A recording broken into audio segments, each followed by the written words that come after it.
Welcome to Small Talk Daily for Friday, July 24th, 2009.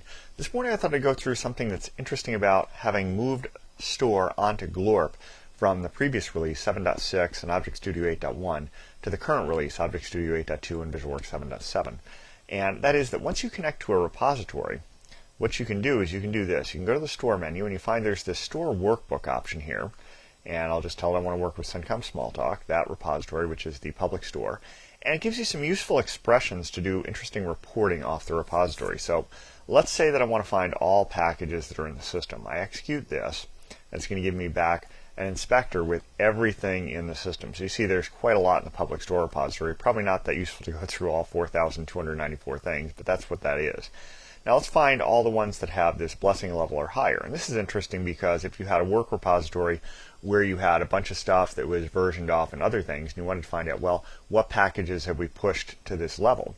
And that'll give you some useful information. So you do that. And this one takes a little longer, but there it comes back. You notice significantly fewer packages are versioned this way in the public store, 841. So if I pick one at random here is Advanced 2-Star Integration, AIDA Components, that's part of AIDA Web. So you see that people actually use this to communicate with their own development teams.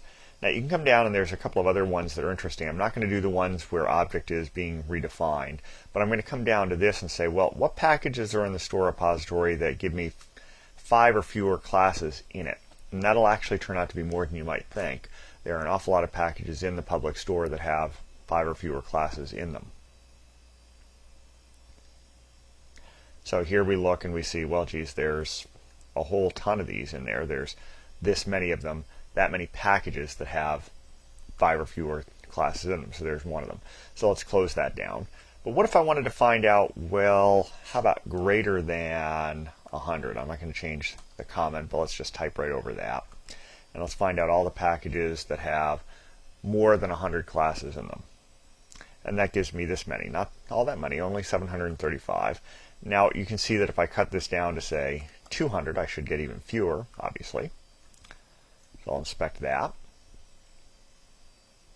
And you see there it's down to a simple list here. I have just a relative handful, only 160. So you can do some interesting reporting off your store database using the Glorp reporting code that's in here. And you could take this, and there's a whole lot more stuff in here that I'm not going to go through. This is an interesting thing, though. If you wanted to get rid of packages, you can do that. Here is some code to get rid of packages that are in the database. One of the things that's kind of irritating is if you go here to the administrative tools and you do the garbage collection, this can be very slow. Whereas if you do this, this can be very fast. So you can go through and you can delete packages completely by name and all the versions under a given version string number or just all the versions period. So you can just blow things away completely. So a whole bunch of stuff that's in this workspace that's worth contemplating and perhaps using for your own reporting, your own database management tool set, a whole lot of things that you ought to be aware of. Anyway, that's about it for today. Until next time, have fun with small talk.